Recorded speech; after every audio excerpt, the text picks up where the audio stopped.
So, good evening, ladies and gentlemen. Welcome to the September Ordinary Council meeting. I declare the meeting open at 6 p.m. The town of Bassendean acknowledges the Whadjuk people of the Noongar Nation as the traditional custodians of this land. We pay our respects to elders past and present and acknowledge their continuing culture and contribution they make to the region. I have no announcements this evening. We'll move on to item 3, which is attendances, apologies and applications for leave of absence. We have Councillor Jenny Carter, who's on a leave of absence. We have Councillor Jermaine Burke, who's on a leave of absence. We have Manager of Governance and Strategy, Joe Burgess, who is an apology for tonight. Michelle Brennard, Director of Community and Place, is also an apology for tonight. And do we have any other apologies? Leave of absence, I believe. Yes. So, Councillor Wilding, when do you want your leave of absence?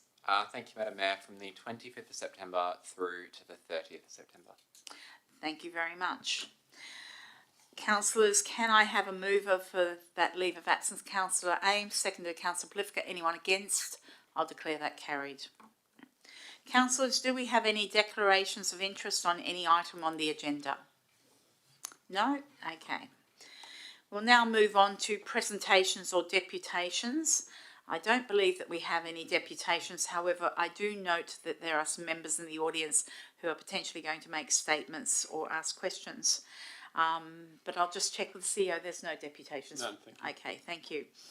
Item 6 is statements by members of the public. If you would like to make a statement, I would ask you to raise your hand. I will select who will come to the microphone here, and if you'd like to come to the microphone, sir. If someone could turn on the microphone for the gentleman. If you would state your name and street address, that would be excellent. And you have 2 minutes for a statement, sir. Okay, so my name is Derek Bannister. I live on Wick Street in Eden Hill. I'm here to address the council regarding the policy of trees on private property and what the council intends to do. I'm opposed to that. I believe that it is an overreach by council to, I'm going to say, to dictate what people can do on their own land as far as looking after and maintaining their homes. I also would like to highlight the fact that I drive around Bassendean and I see that the council can't look after trees and property on what is their property. Instance, there is a tree outside of 20 Wick Street that over the years has been an issue. The driveway and the crossover for the people in that house is damaged. The footpath has 2 pieces of damaged concrete on it that probably require replacement. And the road is damaged in front of it, and you can see the tree roots coming up. Now, recently, in the last 6 months, the council has been through replaced crossovers in our street between Walter Road and Littlemore. All the crossovers that weren't in good condition, and there were 5 of them that have been replaced in the last 5 to 20 years, all concrete. Every one bar the one in front of 20 Wick Street was replaced. Every other remaining crossover, whether or not there was any damage to it or not. And in a couple of cases, I think there was damage, but the one in front of 20 was not replaced. The one in front of 18, which runs right beside it, was replaced. So, as I say, I'm opposed to this because I see that council can't look after their own stuff. I also drive around and use the roundabouts on the roads. Bassendean has planted vegetation in these. Some of the vegetation is at a height. The one at Walter Road and Iolanthe Street is, I'm going to offer up as an example. The vegetation is at and it's too high. I've been nearly hit on regular occasions heading east and turning right to go down Iolanthe because people can't see my indicator. So, sir, I'm going to ask you to wind up because you've actually gone over. Yep, understand that. So I think you've made your point. We will be asking, when we get to the items, the councillors generally ask questions. The officer might provide some response. You're welcome to stay for that item when it comes up on the agenda. Yep. Thank you very much, sir. No worries, thank you. Thank you. Okay, are there any others in the room who'd like to make a statement? Sir, again, if you'd come to the chair, state your name and street address. We're not at question time yet. I believe you also have questions. It's part of the question, but I might as well put it on the record. Yep. Martin, on basically Rosetta Street, there's ongoing stormwater issues on Old Perth Road and or Rosetta Street. It's been going on for 40 plus years, and pretty sick of it, to be honest.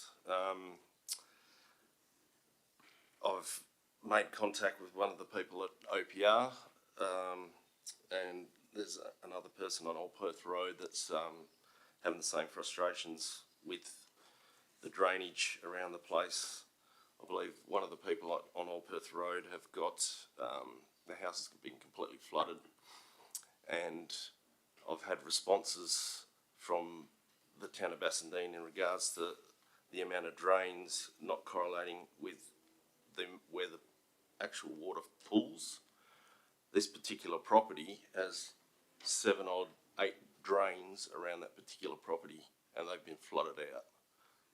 I don't know, you tell me. I'm not a hydrologist, but to me that's a problem. That's about the only statement I've got that in regards to that, but there's obviously all the questions that I have after that. Okay. I'm not sure, Mr. Asmus, whether you wanted to address this or wait until the question time? Wait until question time? Yeah, I think happy to answer the questions and provide a summary at that stage, if that suits, Madam Mayor. Okay, so if we don't have any other people in the room who'd like to make a statement, we will move on to question time. So now, sir, I understand that you've sent quite a few questions in and that they have had responses. I only sent a few at the beginning, and then I've obviously got a bunch that I've just formulated. So today. if we could just stay at 2 questions for the moment, and I'll get the officer to respond. But I also understand that some of these questions have already received responses. Is that correct? No. No, they've only been done today. Okay. Okay, so if you'd like to ask your questions, sir? So basically I was just trying to figure out what the questions I emailed or put through was basically what's the drain maintenance schedule for the town of Bassendean? How's that? And is there any transparency and what does it entail? Because I'll get the officer to provide a response to you on that one. I'm getting mixed signals from the supervisor. Okay, so I'll get the director to provide the response to you, sir. Yep. Yeah, thanks, Madam Mayor. So, afternoon, Mr. Ashmore. G'day. The town does have annual asset maintenance programs, certainly, schedules, and that's around timelines that we carry out inspections and do the works. We don't typically make those available to the public. Having said that, if a resident asks me for some details, I'm sort of happy to provide it, which I would have on site. In terms of stormwater drainage in particular, we clean about 400 pits a year, with the aim of having every pit clean within 3 or 4 years. Similarly with our drainage pipes, that tends to be a bit more complicated. We require CCTV.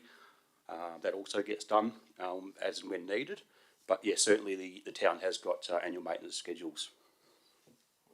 Okay. The issue that I've got is your supervisor told me, oh shit, sorry, we forgot to do it for a year and a half, literally, and that's why my house flooded. So I don't know. So I think the explanation provided is that every pit needs to be done as a minimum of once every 3 years. So I would suggest from the commentary there that if it's a year and a half, that is within the maintenance schedule. Is that right? Yeah, probably about right. And obviously, I can't talk to the comment that has been had with the supervisor. For example, the day that I met you, Mr. Ashmole, the pits were clean. So I can't say what's happened over the last few years. That's the program schedule that we have. If a pit was missed, and it maybe happens, and we make aware of it, we'll get in there and clean it as soon as we can. Okay. He just made it sound like he forgot, like they forgot. Okay, I think that Just to explain to you that our Director of Infrastructure is relatively new to the role, so he has no actual awareness of what has happened without going back through documentation. At this moment in time, he can't give you a specific answer to your question. So if we can just keep things on a level where we provide information and assist you as much as possible, that would be good. So you have another question there, sir. Would you like to actually ask that question? Well, basically, I think as part of that, I've emailed you and just trying to figure out when this property issue, flooding issue, is actually going to be resolved. Yeah, I think the email that you sent to me was some time ago now from memory. I think it's not terribly. It was, about 3 or 4 weeks ago. Yeah. Okay. So, do you want to provide further information? Yes, okay, yep. Thanks, Madam Mayor. So I think one of the emails certainly from you, Mr Ashmole, possibly went to the Mayor, and the Mayor asked me to inspect and get involved and try and assist, and that was the meeting I then convened with you on site, and obviously at that meeting some of my staff attended, and I think openly said that I'm not aware of what's happened in the background. I was there to help. Made the decision on the day to redo your crossover, to try and raise a level, to try and provide some freeboard to the water. The reports that we do have shows that the capacity in the drain is there. It's at full capacity, but it's not undersized. So that's the report I have got. So my I guess solution with the crossover was the first, what I thought was the most appropriate at the time. We just, obviously the road has been resurfaced recently. I didn't really want to rip the road up, and I said to you that let's see how that goes, and works are almost finished. If and when we get another 20 mil of rain, which may be hopefully soon, more than happy to come and meet you on site and see how that crossover works goes. And if it doesn't, again, we're going to be there to come up with another solution. Okay. Well, that was basically one of the other questions, but pardon me. So I am aware of the works for the crossover because I was forwarded that response. My assumption was that those works on the crossover would resolve, from reading the response, that would resolve some of the issues or all of the issues that you're experiencing. So are there further matters, or would you prefer to actually deal direct with the officer going forward? Well, I've emailed, one of the follow-up questions was basically they've done the crossover and wrecked all my retic, so I don't know if that's going to get fixed or not.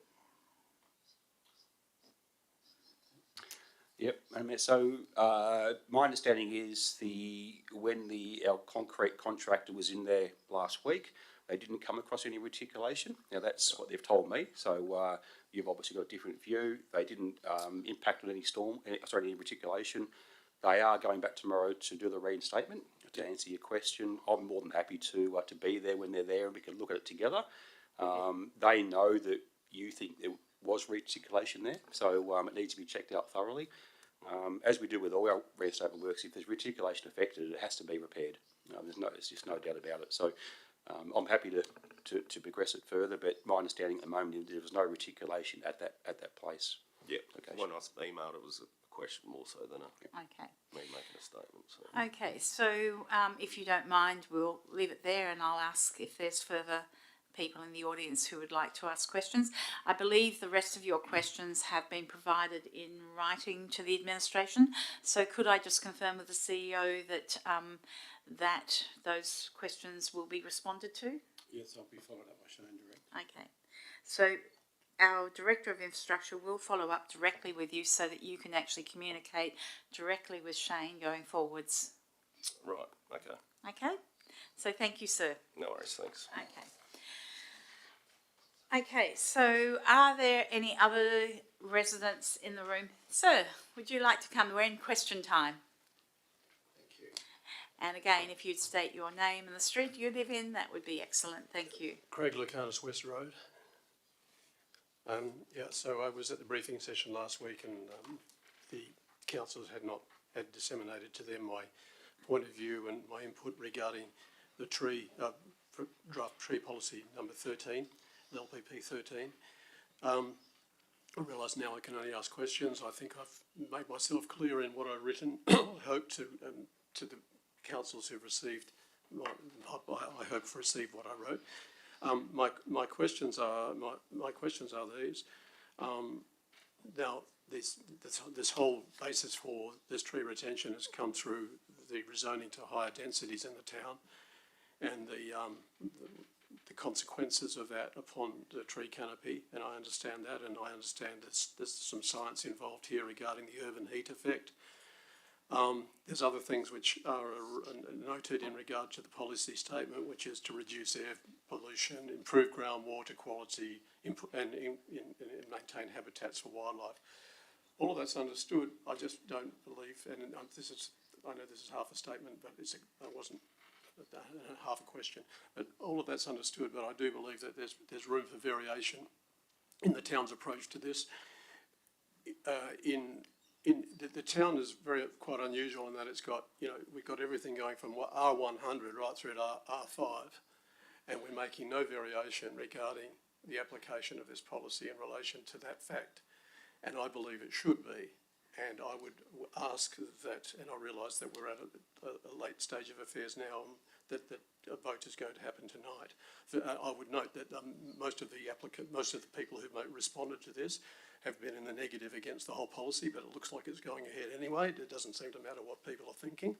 So it's going to go ahead. So I ask that the rezoning, the zoning aspect of this be, the applicability of this be varied depending upon the density and that some sort of revision of the whole thing is done to acknowledge that. We're trying to stop the heat island effect in places where high density is occurring, but we're throwing a blanket over everybody here. I have a dead tree in my garden, which after tonight, I'll have to get an arborist to tell me it's dead. It's a bit like the Monty Python sketch where, is this a dead parrot or is it not? It is a dead parrot and I have to cut it down, but I'm going to have to get an arborist apparently to tell me it's dead. So I just do think that we need to have some sort of variation in the applicability of it. Mr. Lakanis, that was a little bit more of a statement than a question. Would I ask if the officer would like to provide some commentary on that last part of the statement? So, thank you. Through the chair, in relation to the dead tree that you just referred to, the information requirements, an arborist report may be required in the instance where it's a clearly dead tree. Staff have enough expertise in-house that we could come down and confirm that, and confirm its acceptability for removal. Thank you. Well, therefore, the remainder stands. I ask that an amendment be made to vary this policy in relation to the density coding, and that the investigation follow whatever you do tonight in relation to this particular LPP. Thank you. Okay, thank you, Mr. Lakanis. Okay, yes, sir. If you would state your name and street address, that would be great. From the men's shed, 25A Deacon Street. Question I have is, when, in this case referring to the vacant block alongside the men's shed, there's, with the wonderful rains we've had from July, August, September, the weeds are this high next door. And apparently it's leased by the Railway Museum. For what purpose, I have no idea. But this particular weed that I've just been talking to Ken about, this South African black flag thing, which is notorious in New South Wales and Victoria and in southwest WA for overwhelming native bushland, and there's 70 of them this high growing on that block. And they have millions of seeds.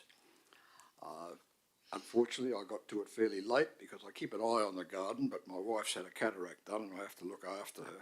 2 cataracts actually. But there were several leaves close by the bench that we sit on. I didn't know what they were.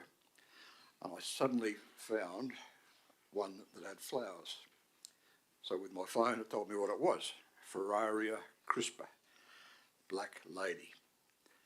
And it is a horror, this thing. It has millions of seeds. if I'd got onto it back in September when the soil was a bit moist, you can pull them up by the handful in the soft soil, and they bring their bulb with them. So, sir, if you don't mind, I'll just interrupt there. The It question- is a notorious weed, Yes. and yes, when you pull up, it does bring bulbs up, but the problem is that quite often some of the bulbs deep in the ground are left, Yes. and that's it's a notorious weed. I agree with you 100%. My first question to you, sir, is: have you reported this to the town's officers? I've been speaking to Caitlin. I hope to speak to her tonight, actually, but she's not here. I presume she's on holidays or something. Okay. And my question is, who monitors the Railway Museum's order to their contractor Okay. to slash, So I can give The you block. I can give you a little bit of please? a Please do. timeline.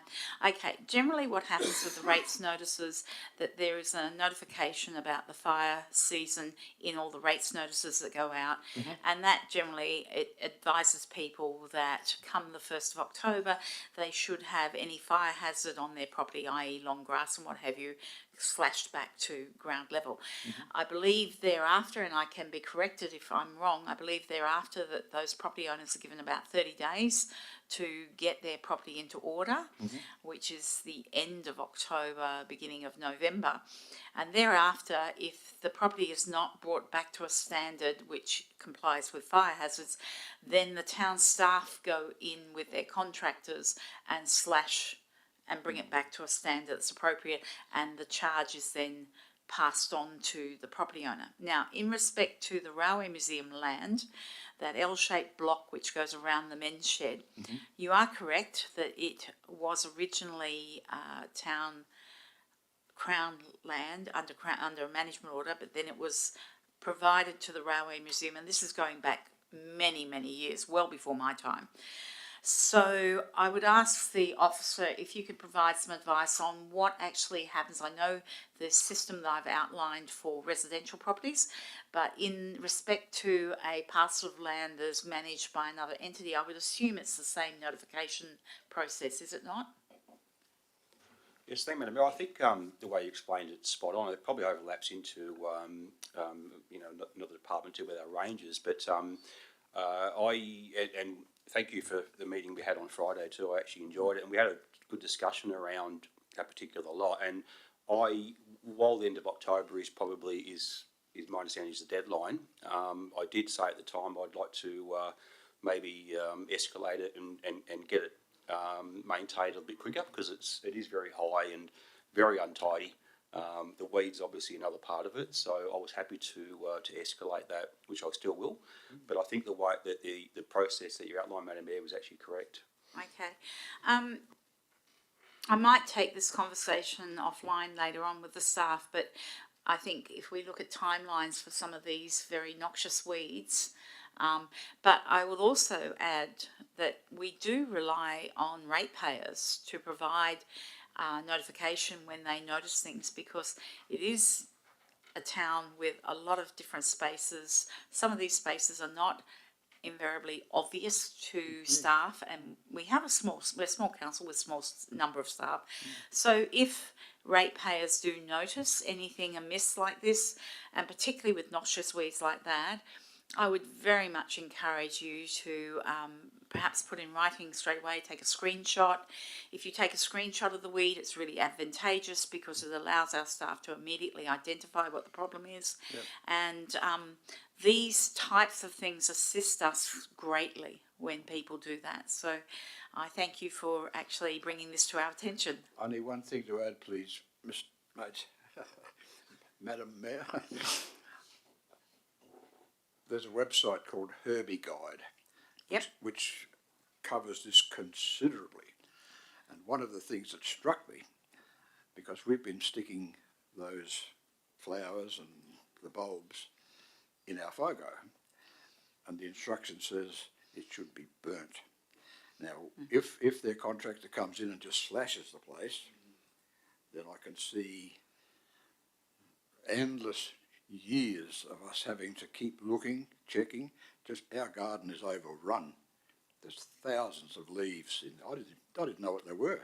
I just left them there, and suddenly I realised they're these damn things. I've been pulling up handfuls of them with their bulbs because the soil has been moist, but now it's dry, so they snap off. Yeah, it Thank is. you. It is a difficult weed to control. I have seen people, contractors, doing the hand weeding of those, and it does require a little bit of skill to get the whole thing out. So I think that you have been proactive in contacting our staff, and I think our staff will have a look at this problem going forward to see what can be done. Yes, I left a message to Caitlin just to make an appointment so she could come and see what we were up against maybe, and ask for her advice, not to do anything, just tell us, are we doing the right thing? Happy with that? As I said, small councils, so sometimes screenshot and sending it straight away will actually assist as well. So anything that you can do to assist the process would be well appreciated. But I think now that the staff are aware, we'll actually look at this going forward. Yes? Just in closing, if I may, our conservation officer, Miss White, has been communicating with this gentleman over the last couple of weeks, providing advice around herbicides and what is recommended. So, but I'll make sure that that site meeting happens this week to have a chat with you in person. Okay. Thank you very much. Thank you, sir. Okay, ladies and gentlemen, if we don't have any more questions, we will move on. So,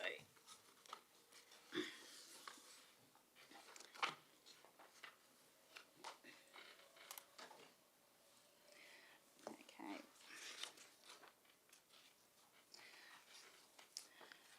Okay, so we don't have any petitions for tonight.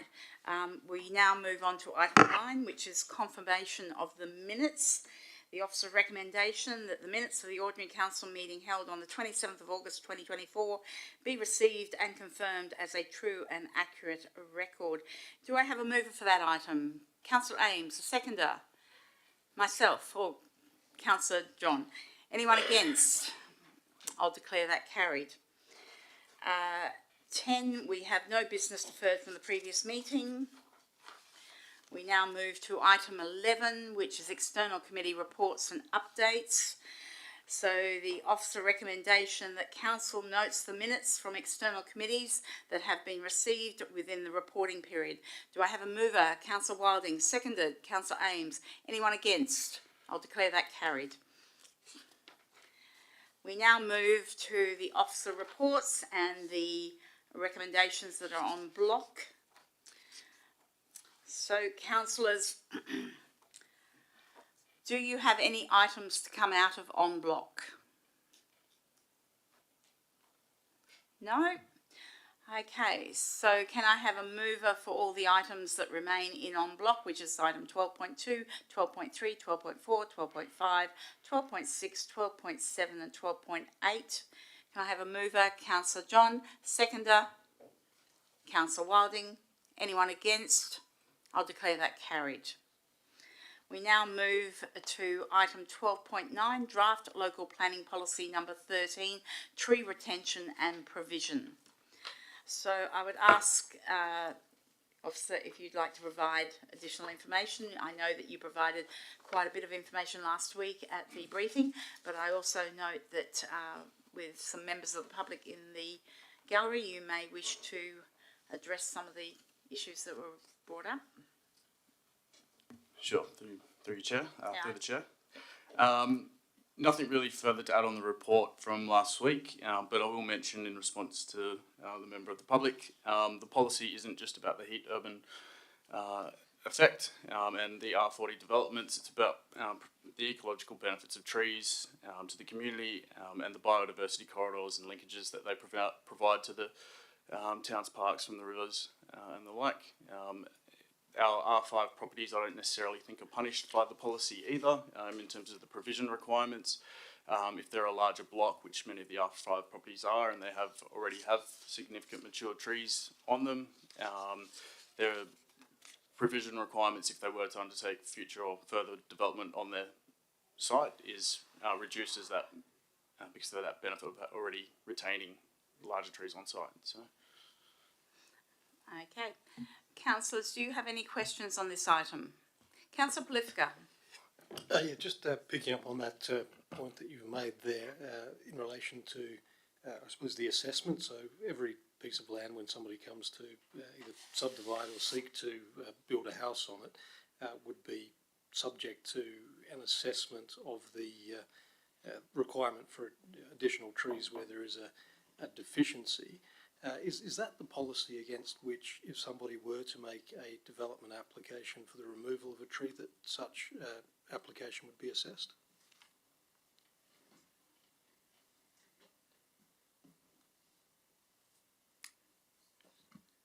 Okay. Turn off the. Yeah. Thank you. Through the chair, the assessment for the retention of a regulated tree is specified under 8.1 of the policy, and the provision requirements are under 8.2, so they are slightly different, but they are all trying to achieve the same objectives of the policy. And the second question, correct me if I'm wrong, so the policy as it presently stands is applied across all zonings, all R codes? That is correct.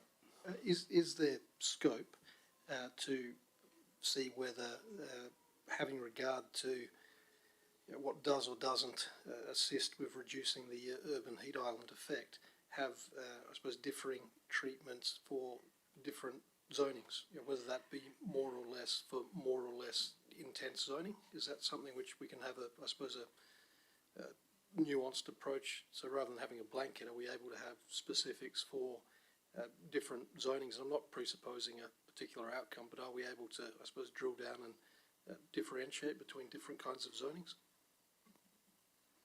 Are you referring to the retention of trees, or are you referring to the provision?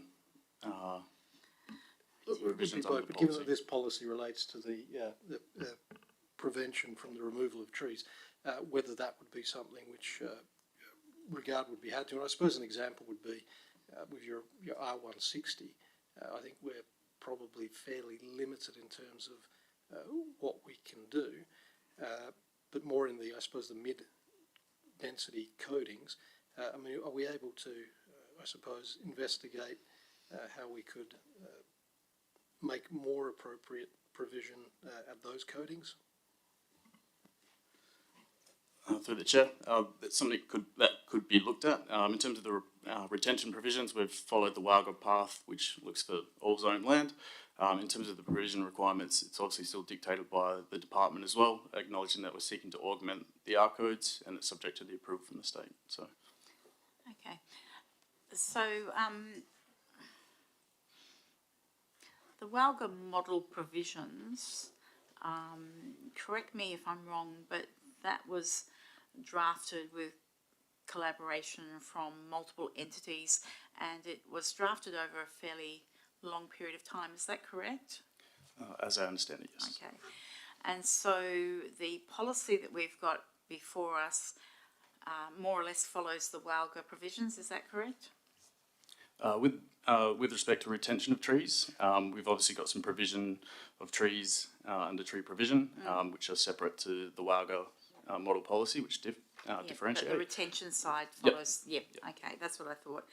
And would you just summarise very simply in respect to the community feedback that was provided? You have made some amendments, which I understand what you said last week. Those amendments relate to the pruning of trees. Yep. Yep, that's correct. So the staff have made two recommendations to the policy. One was to amend the definition of maintenance pruning to simplify it and also align it with other local governments that have adopted this policy. It just makes it clearer for both staff and residents as to when maintenance pruning would be exempt from requiring development approval. And the other change is to extend the exemptions to enable a neighbouring property to cut a tree back to their property boundary. Yep, which is commonly accepted now. Okay. Okay, councillors, are there any further questions on this item? Okay. So we have an officer's recommendation.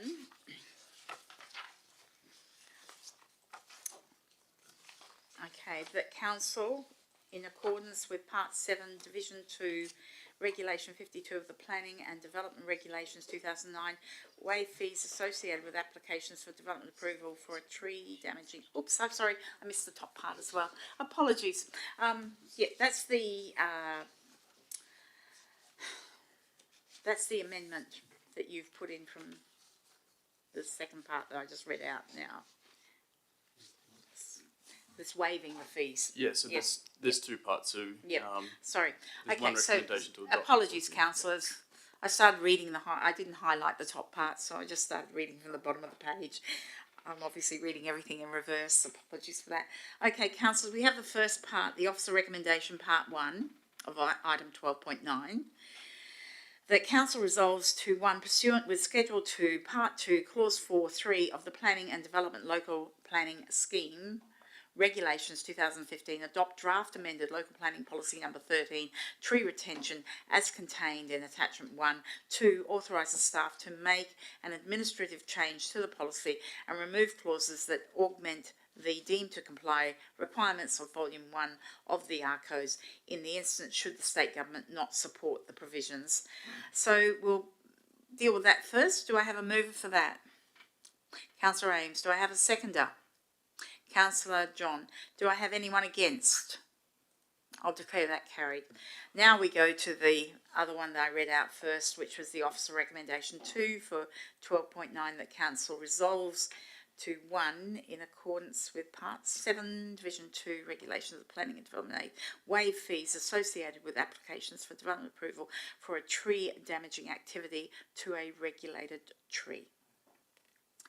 Councillors, a mover? Councillor Polifka, seconded Councillor John. Do I have anyone against?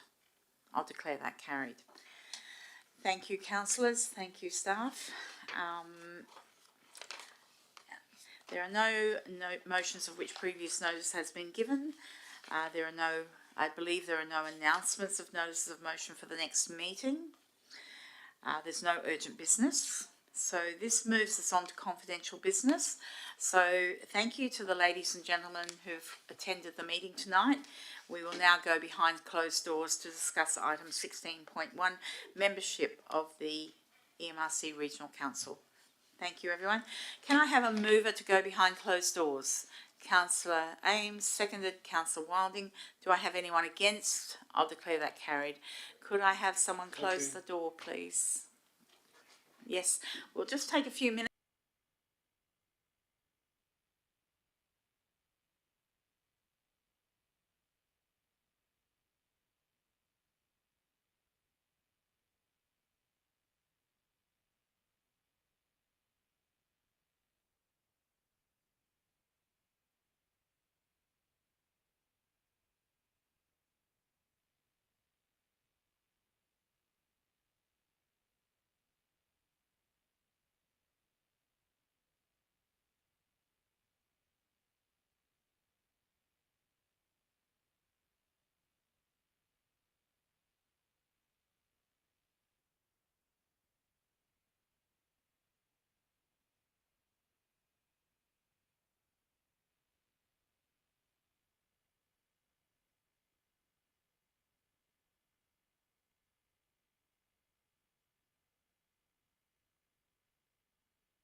Okay, so this brings us to the closure of the ordinary council meeting for September at 7:42 p.m. And the next ordinary council meeting will be held on Tuesday, the 22nd of October, 2024, commencing at 6 p.m. Thank you everybody for tuning in online, and thank you for the attendees to the meeting tonight. Good night.